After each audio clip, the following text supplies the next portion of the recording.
in addition to Andrew's kind introduction, I bill myself as a barrister and theologian. And that creates a problem for me when you come to the question, no God, no morality.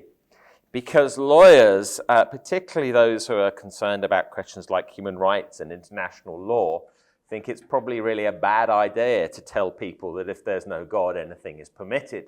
On the other hand, it is a common apologetic strategy to say, well, if you already believe that there is morality, then your beliefs make no sense without God. So I find myself, because of the different hats I wear, presented with what I've sometimes described as a fork in the road, and because I feel the tension between those claims when I'm wearing my hat as a lawyer or wearing a hat as an apologist, this has been a question that I keep coming back to. From the late 19th to the late 20th century, there were intellectuals who it suited to say, if there is no God, there is no morality. In the case of Nietzsche, the death of God meant he could reject Christian morality, which he saw as encoding the ressentiment of the weak against the strong. In the 20th century, British philosophers Bertrand Russell and A.J. Ayer and the French philosopher Jean-Paul Sartre combined their atheism with a rejection of Christian sexual ethics. They had a motive for taking the stance that they did. In 1977, moral realism was attacked further by J.L. Mackie and Gilbert Harman. Loading his terms, Mackie demanded an explanation for what he called the natural fact that an action is a piece of deliberate cruelty, say causing pain just for fun, and the moral fact that it is wrong. While Harman claimed the moral features of things differ from the physical features of things which are morally inert. And if you know anything about David Hume, you'll hear echoes of Hume in that. What C.S. Lewis saw, however, was that we cannot live without morality. He was really dismissive of Ayer's claim. He thought it was a sort of what's sometimes described as a stupid or a silly idea. You have the phrase for silly idea in philosophy. It's something that you can think about it in the classroom, but you can't live like that. What modern human beings have done, he thought, is to construct their own morality and then to judge God to be guilty. So one set of his essays is published under the title God in the Dock. Or that God does not exist because were God to exist, God would be a morally defective being.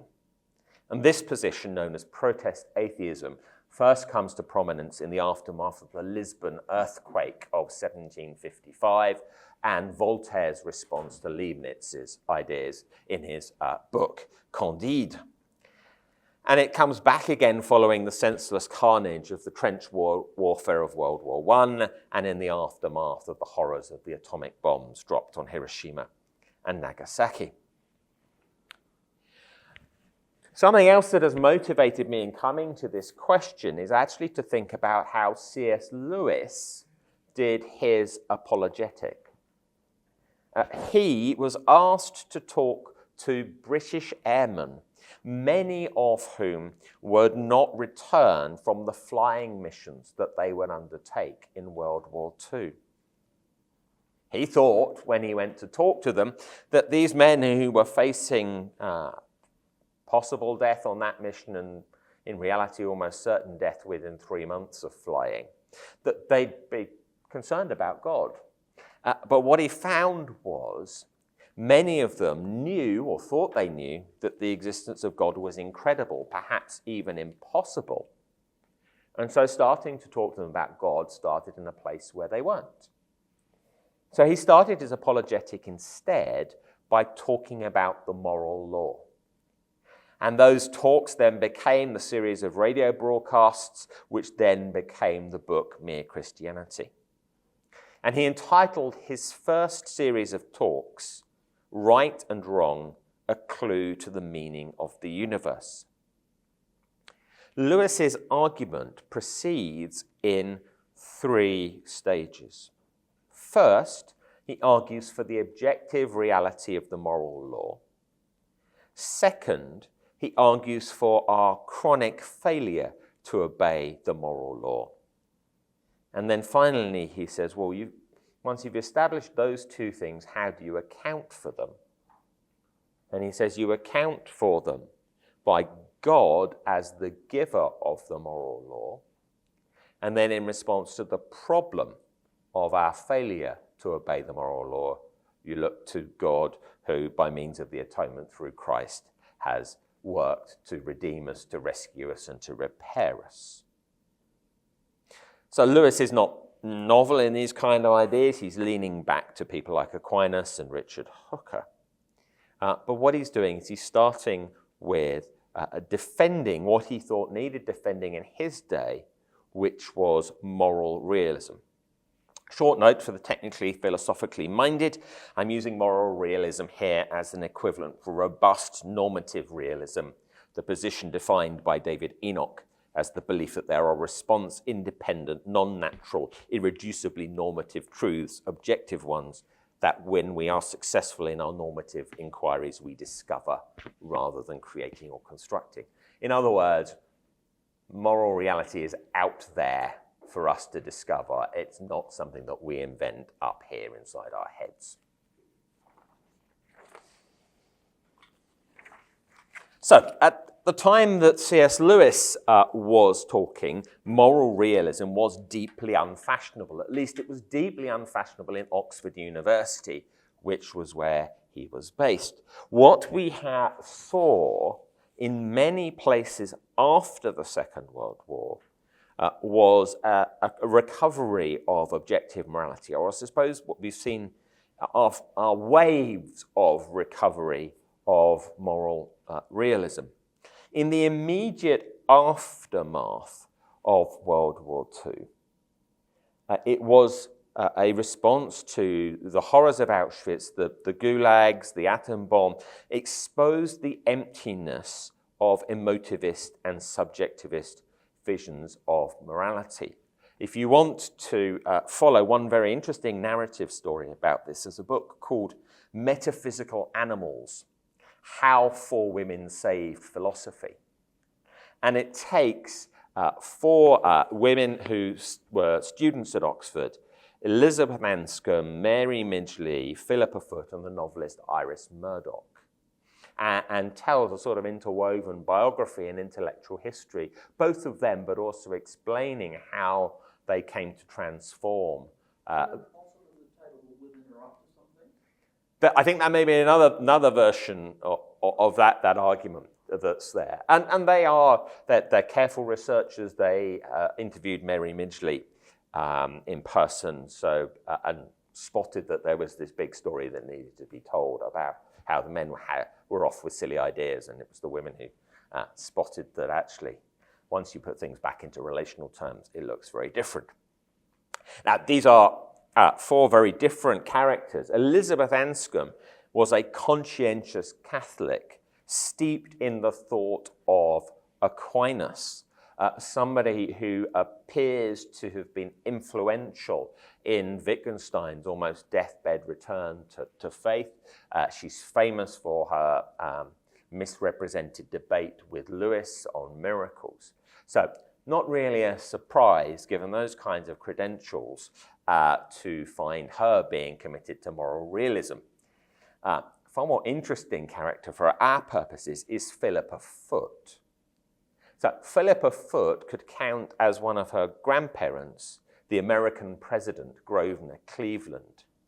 She had grown up in a life of immense wealth and privilege, which she found actually did not lead to her flourishing. So that prompts a series of philosophical reflections. But this is what she said in 2013 about how she came to reject the subjectivism that she'd been taught at Oxford University in the 1930s. When I came back to Oxford in 1945, that was the time when the news of the concentration camps was coming out. This news was shattering in a fashion that no one now can easily understand. In the face of the news of the concentration camps, I thought It just can't be the way the subjectivists say it is, that morality is in the end just the expression of an attitude. According to these theories, there's a gap between the facts or grounds for a moral judgment and that judgment itself.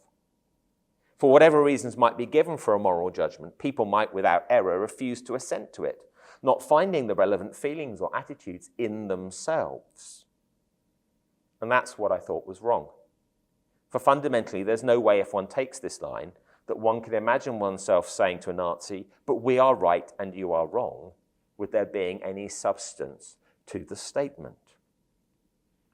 Now, Philip goes on to become a significant figure in an increasing intellectual trend, the attempt to defend objective morality without reference to God. So if C.S. Lewis was battling against subjectivism and thought he needed to start to prove moral realism, what we're seeing now, and have seen several waves of, are people attempting to defend objective morality without reference to God.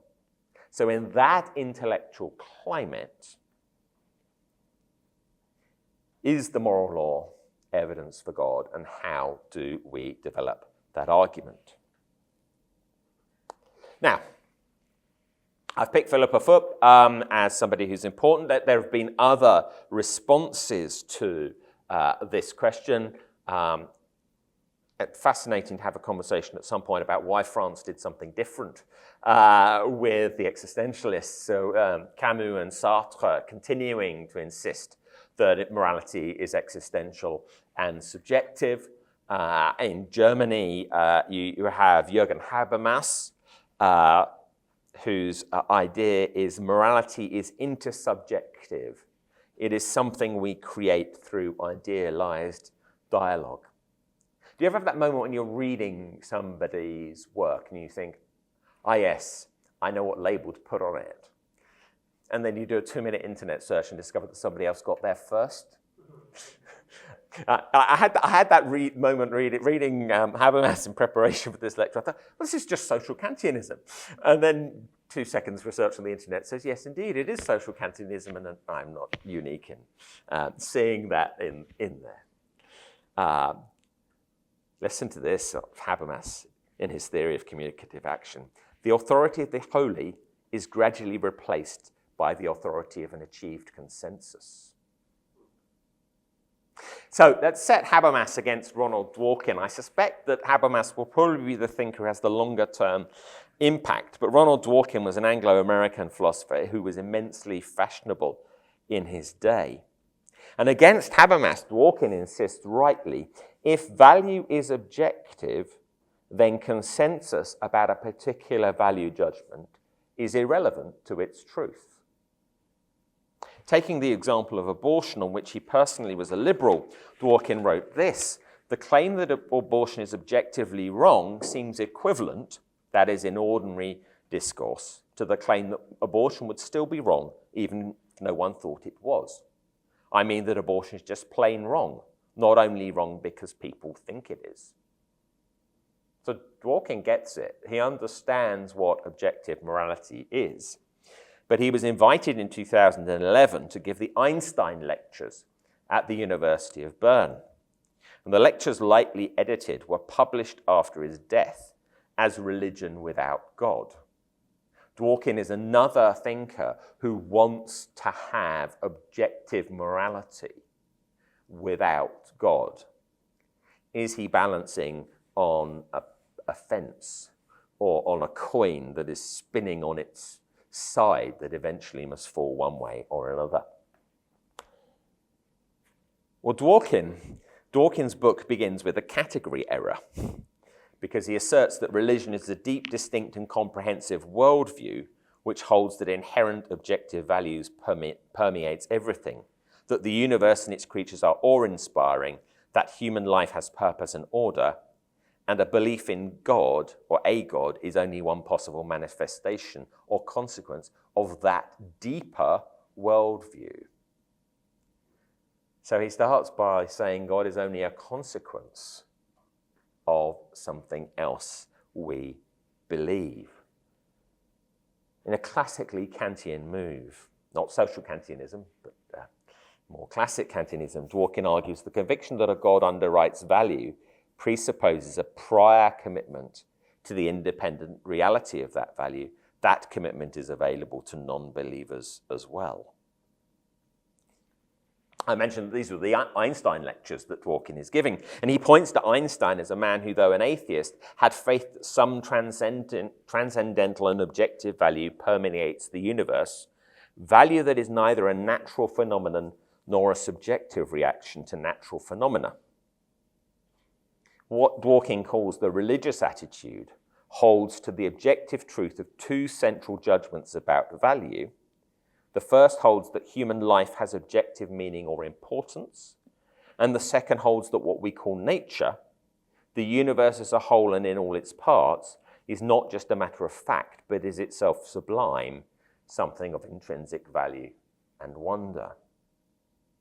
You see what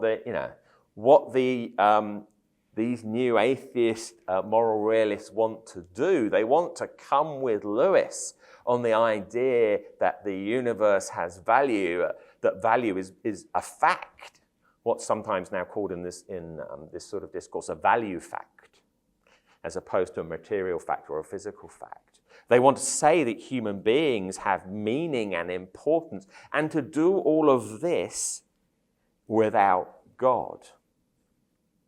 Now again, we should be hearing the shadow of David Hume. David Hume famously claims, and this is the claim that decisively influences where Kant's thought goes, that you cannot derive an ought from an is. That describing a state of affairs tells you nothing about what your moral response to that state of affairs should be. These new atheist moral realists either expressly or implicitly reject that.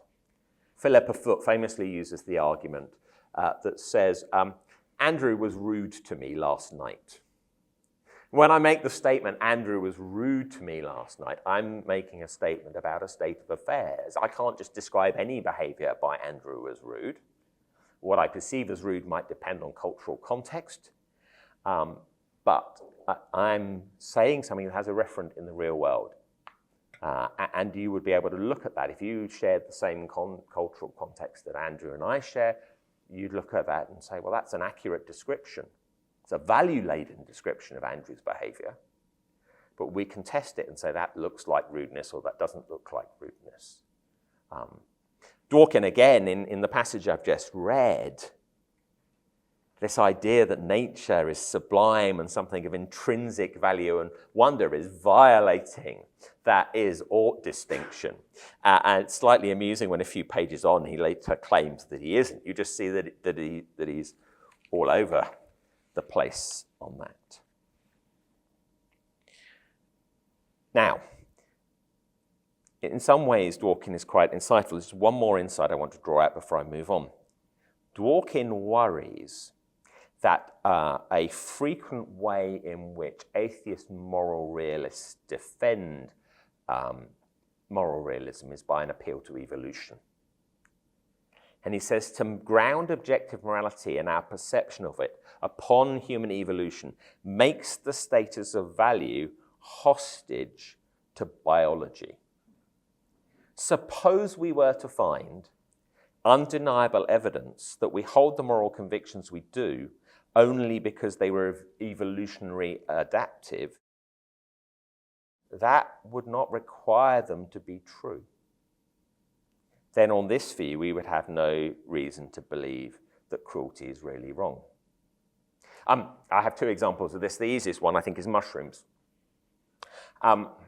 It would be evolutionary adaptive not to eat mushrooms, because some mushrooms will kill you. So if you avoid eating all mushrooms, that is a good survival strategy, and certainly one that I would adopt were I to find myself in the Polish forest thinking about what to do. But it's not true that all mushrooms will kill you. Some mushrooms are delicious. Some mushrooms, according to the YouTube adverts that I keep getting telling me I should stop drinking coffee and start drinking things called mud water or rainbow dust, have all sorts of wonderful beneficial cognitive properties, leaving aside the claims of those who say that psychedelics aren't addictive and can be a way of accessing the divine.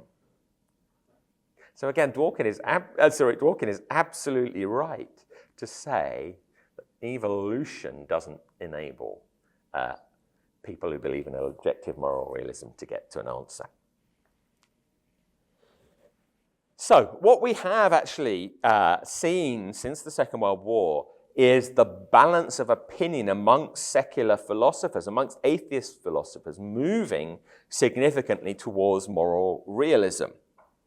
And I think I've already touched on the second reason for that, which is that moral anti-realism has unacceptable ethical implications, and that's been increasingly recognized.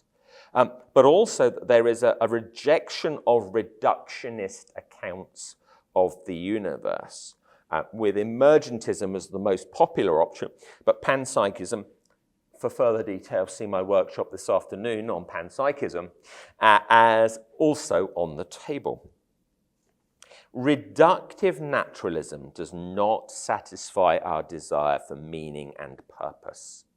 Reductive naturalism cannot account for consciousness or for free will. Emergentism, would it be helpful just to have a definition of that at the moment? So it's the idea that if you have simple things and put them together, there comes a point at which the new structure reaches a level of complexity at which new properties emerge. So in one way of thinking about it, you can start with just matter, put it together, the chemicals combine, and suddenly the amino acids get to work and we now have life, which has unexpected properties that we couldn't have predicted before, but they are simply emerging as a result of this complexity developing and so on. Well, of course, if what you want is just pure progress, that things are new, and because they're new, they're better, then emergentism is quite attractive. But it still really struggles to give an account of free will. You've got an idea about emergentism. In the talk I'm going to give this afternoon, somebody has pointed out emergentism is a narrative, not an explanation. It's a nice story of how we get from simple things to new things. Yeah, it might be an attractive story, but when you say, well, but hang on, just explain the mechanism, just explain how you can develop criteria for identifying when these new properties are going to emerge, and then you're just in a complete black box. This is all a posteriori reasoning. After the fact, we're looking at this and we're saying these collections of entities or these complex entities have different properties from simpler entities, so let's put a label on what's happened.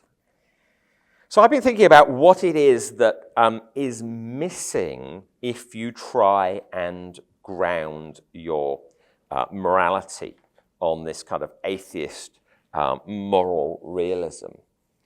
And I guess I could come up with a number of objections. I get told off as lawyers whenever you're trying to present an argument. If you come along and say, Judge, there are 47 reasons why I'm right, the judge usually pushes you and says, come on, Mr. McIlroy, pick your best three. I think that at an ontological level, if atheism is correct, justice and love do not lie behind the universe. So, that famous quote from Richard Dawkins in River Out of Evil, that the universe has exactly the properties that we would be expected to have, ... It's just blind, pitiless indifference. I don't think we really ought to credit Dawkins with that It strikes me, this is H.P. Lovecraft, isn't it? This is the Cthulhu objection. And I think that we need to think about that. So what you're left with then is if you're an atheist moral realist, with grounding objective morality as something dependent on immanent features of the universe. In preparing for this talk, I read a book by Eric Wielenberg called Robust Ethics. And Eric Wielenberg is an atheist, an American atheist philosopher who engages expressly in that book with both William Lane Craig on one side and what he calls the evolutionary debunkers, the sort of people who don't believe in moral realism, the atheist non-realists on the other hand. And it's a good book. I mean, he does justice to Lane's arguments. And crucially, he concedes that Craig is right, that if there is no God, there is no ultimate meaning to the universe. And then he just says, yeah, but that's not particularly significant, and moves on. Which, to my mind, is an assertion, not an argument.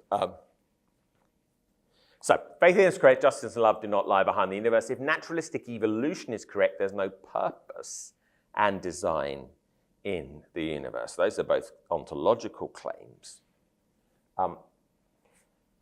But without God, there is no explanation for human beings' capacity for moral knowledge. And that's the line that Angus Ritchie takes in his books from metaphysics to morality, and then in a popular version of that that is available freely to download on your Kindle or other device, From Goodness to God.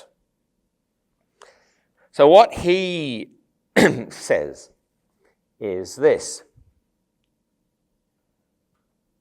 the moral order has certain properties independent of either human beliefs or conceptual schemes. Indeed, the moral order would exist and have properties if no human beings existed at all. That's the classic natural law claim. It's the C.S. Lewis approach to objective morality. Then he says, 2, a moral judgment is true if and only if it is an adequate representation of the way the moral order is. Take 1 and 2, and then you say, well, human beings have the capacity, albeit a fallible capacity, to make some true moral judgments. On an evolutionary view, what reason do we have to think that our thoughts about morality can be, to some extent, truth tracking? So back to the mushroom problem, back to the point that the atheist Ronald Dworkin is identifying. Why should we think that we can know what is morally true? Morality is at most a group-based survival ethic. Now he tries to tease this out by looking at different kinds of explanation that are given for human beings' ability to have moral knowledge. And he says, when we ask, where does moral knowledge come from? Why do I believe that theft is morally wrong? That question actually potentially hides a number of different questions within it. You know, one question we might be asking would be, why historically has English law criminalized theft? It's done so on the basis of a long-standing belief in England and many other countries that stealing is wrong. So we could answer that by saying, well, I personally believe that stealing is wrong because I've been educated in a society which has held for at least the last 1,000 years that theft is morally wrong. We could look at the historical influence of the Ten Commandments. Now that answers the historical question. It doesn't tell me anything at all about whether or not stealing is or isn't morally wrong. It just explains how I came to have that belief. Another sort of answer might be, well, it's my brain chemistry or my neural function or my genetic wiring or my cultural conditioning or some combination of those things which causes me to believe that theft is wrong. And Ritchie concedes perhaps moral codes evolved to encourage us to cooperate and thus promote collective well-being more effectively. And yes, there may be an obvious selective advantage to this. There may be a case for thinking the fruits of such cooperation are objectively good. But again, that's not telling me or telling us whether my belief is true. What it's doing is telling me or telling us that this belief is useful, at least in certain environments and contexts. My belief that I shouldn't eat mushrooms because they're all poisonous is very useful in the context where I'm out in the Polish forest and don't have access to Wi-Fi to be able to check whether this mushroom I'm looking at with the red bits on is or isn't safe to eat. My belief that all mushrooms are poisonous and I should avoid them is not useful when I'm in a supermarket deciding what to have for dinner, or when I've gone into a local Polish restaurant where what they're offering me is this absolutely fantastic delicacy of some sort of mushroom stew or soup. So he makes the same point as Dworkin. Whereas there's an obvious relationship between survival value and truth, in the case of our perceptual beliefs, is that a bear I'm looking at? Quite helpful for that to be truth tracking, and our basic capacities for reason, it's harder to see why survival value and truth would be connected in the case of our moral beliefs. So the historical explanation, the causal explanation, don't get to the question of, is what I believe true or not? For that, we need to answer a different question. What is the justification for this? I've quoted Ritchie on that. I've quoted Dworkin on that just to give you Eric Wielenberg. From the claim the widespread belief in P would have good or bad consequences overall, nothing at all follows about whether P is true or whether we have good epistemic reasons to accept it. So here's the big claim. If morality was merely the result of evolution, we would have no reason for thinking our capacity for moral and theoretical reasoning is at least partially capable of tracking the truth. Again, watch just what that does to Dawkins. Richard Dawkins in The God Delusion says, it's been evolution which has got us so far, but we can now pull ourselves up by our own bootstraps and choose to act in ways which protect the weak and the vulnerable. Just explain to me the evolutionary advantage of protecting the weak and the vulnerable for the benefit of the species as a whole. Surely I just want to go down a kind of eugenics line where it's only the strong that... to put it in another way, once we move beyond the taboos against incest and sex with children, the survival of the species does not, Pache Schopenhauer, provide a sufficient account for our moral beliefs. Derek Parfit, for example, argues the widespread belief in the golden rule cannot be explained in evolutionary terms.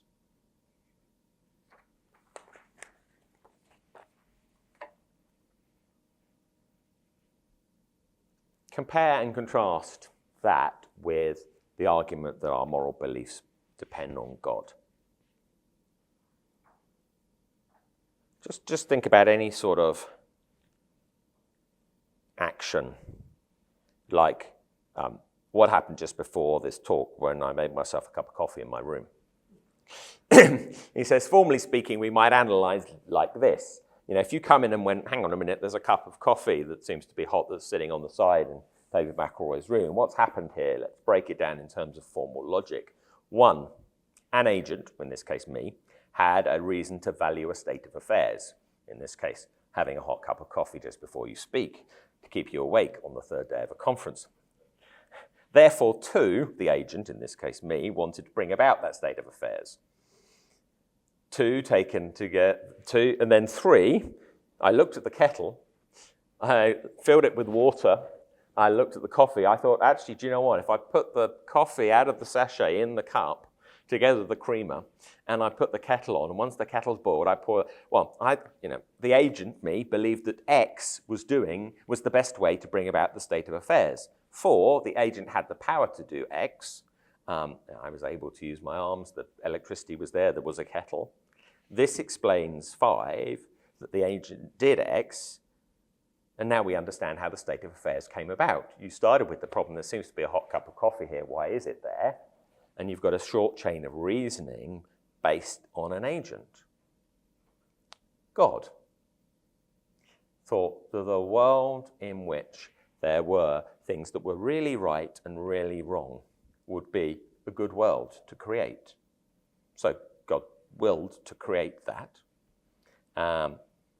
God created the world because that's the best way of doing it. He had the power to do that. Okay.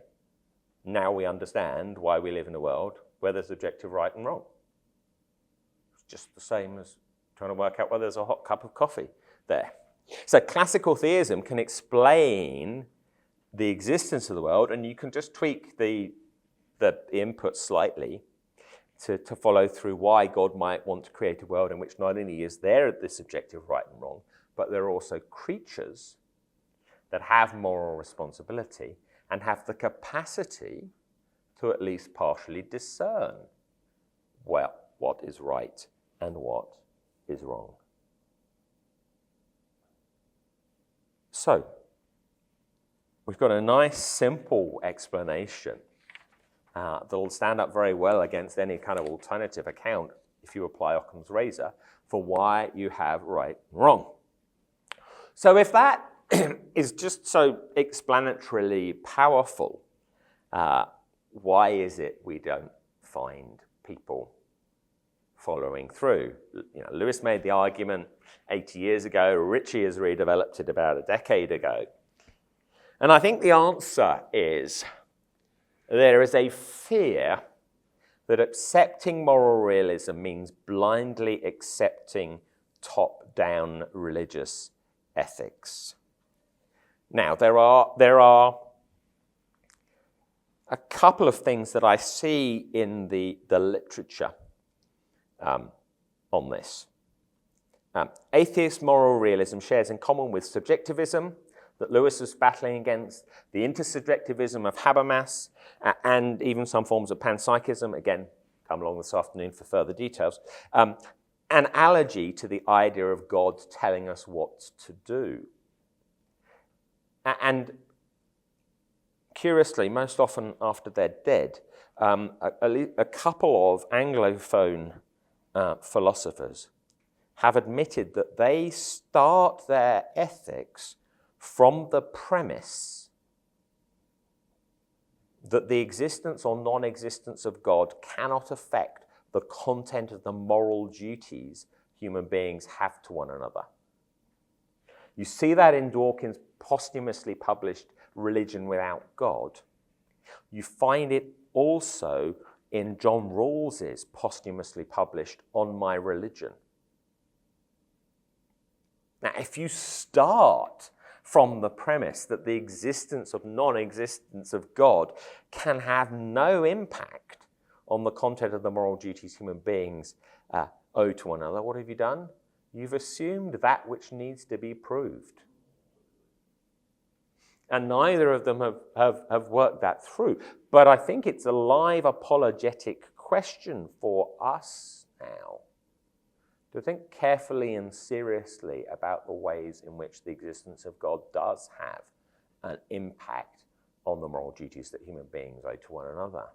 And Andrew was talking in a seminar earlier in the week about transhumanism and techno-humanism and so on, and that provides a context where you've basically got a live experiment going on that demonstrates that God does make an existence. But that is a different talk. This fear that accepting moral realism means blindly accepting top-down religious ethics is evident in what atheist philosopher A.C. Grayling says. He presents the contrast between humanist ethics, in which the individual is responsible for achieving the good as a free member of a community of free agents, whereas in religious ethics, he achieves the good by obedience to an authority which tells him what his goals are and how he should live. So again, he's just packed all the assumptions into his assertion. And Christian approaches to objective morality address this objection by arguing that the commands God gives us are demonstrably good for human beings, or that at least by and large, what God tells us to do is what will give us true fulfillment. Now, we have to navigate carefully and not overclaim here, because both the Bible's call to deny ourselves and to be prepared to be martyrs complicate any direct link between obedience to God and what appears to be a life on earth full of rewards, prizes, and pleasures. Secular and Christian accounts of human flourishing are different from one another. So there's an obvious way in which the existence of God is going to make a difference to our approach to what the content of objective morality is. I think it's important to recognize as well that in addition to those people who know that they're moral realists at the moment, there's also out there, I think, lots of people who are in practice holding to positions that are only tenable if they're moral realists. But because they've often come to hold those positions as a result of commitments to authenticity that owe themselves to existentialism, they're not aware that they are moral realists. So again, when you're dealing with those sorts of people in your arguments, you do something similar to what Lewis does. You just say, well, you believe, don't you, that destruction of the environment is a terrible thing. You believe that homophobia is always wrong everywhere. Now, that's not a subjectivist position. It's not a relativist position. It is an assertion about something that is universally true.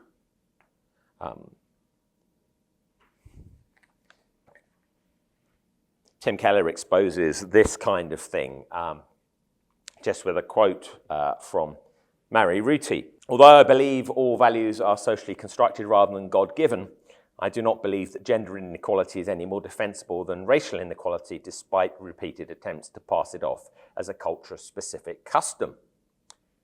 Well, if you're a realist, you're entitled to hold to that claim. But you can't, at the same time, claim that all values are socially constructed, and yet assert that your own views of what constitute injustice and oppression are not. So what we're back to, again, I think, is people who hold to an objective morality but don't have a basis for it, and who are putting God and religion in the dock. In philosophical discussions of moral realism, one way in which William Lane Craig describes these kinds of atheist moral realist positions as shopping lists. So you start with people who say, well, I'm not a moralist at all, and then you push them and you find there are some objective values that are there, and then you get them to write them down on a piece of paper, and then he says, okay, well now tell me the meta theory that explains these. All you've done is just put down a kind of shopping list of things.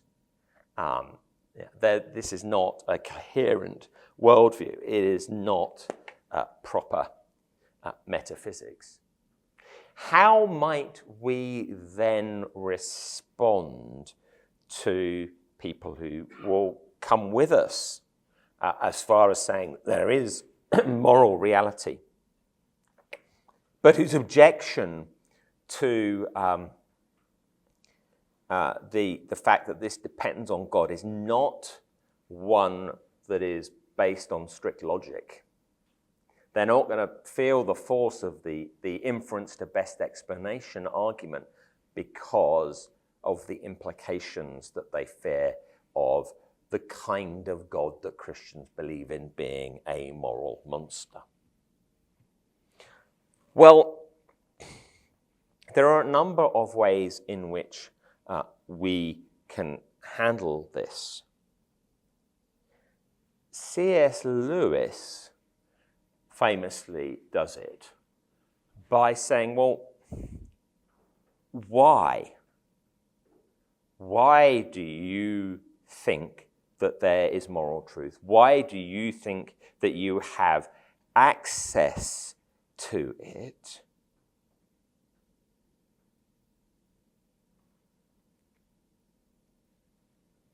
He wants to say, our very sense that there is right and wrong depends on the existence of God. Why, if there was no God, would I feel like these things were really wrong? That wouldn't make any sense. Secondly, he says, well, an objective standard for morality has got to come from outside an individual or a civilization, and the most logical inference is that the author of that standard is God. Interestingly, J.L. Mackie, one of the skeptics that I mentioned, in his 1982 book, Miracle of Theism, wrote this: if there are intrinsically prescriptive moral values, they make the existence of a God more probable than it would have been without them. He could see where the argument was going.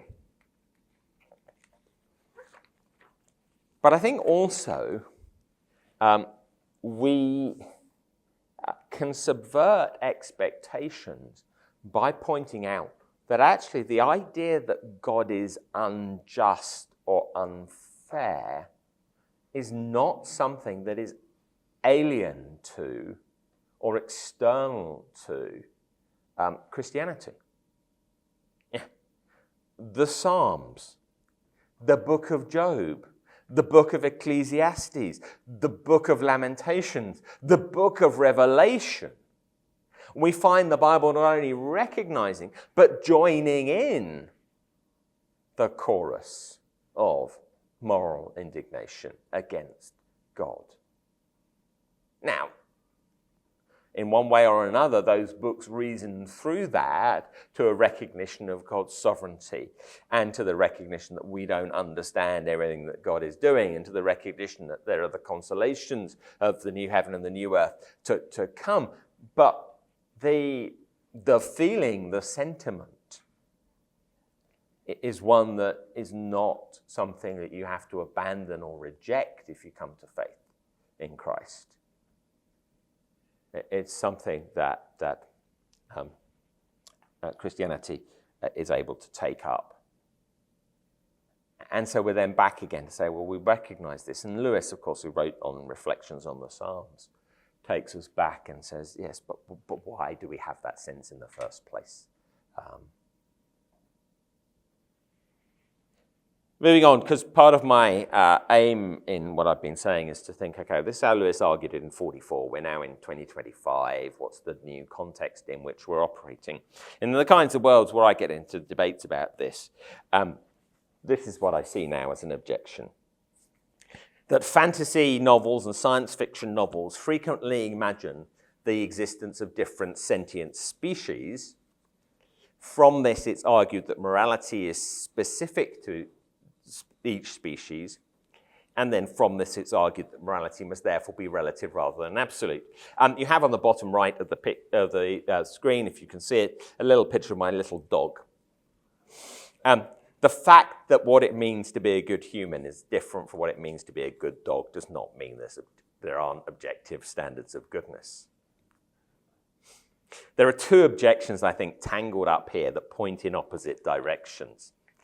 One is an objection to moral realism based on the fact that what it would be right for a human being to do is what it would be right for a dolphin to do, assuming for the sake of the argument that dolphins are a species capable of moral responsibility. Well, that just simply fails. The fact I'm a situated being of a particular type alive at a specific time and space doesn't stop there being real moral obligations which fall upon me. The other objection, I think, is not an objection to moral realism per se. It's an objection to what is taken to be the particular standards of Christian morality. And the argument runs like this. Because Christians believe Jesus Christ died to save only human beings, they regard the rest of creation as being entirely disposable. Therefore, Christianity has contributed significantly to the climate crisis and we need to get beyond it. It's an argument first made by Lynn White back in the 60s. Now that, again, is an argument in favour of moral realism. What it invites is the discussion about salvation, about God's plans for the renewal of creation, and about the extent to which Christian teaching has adequately understood the nature of human responsibility for the stewardship of creation in the past.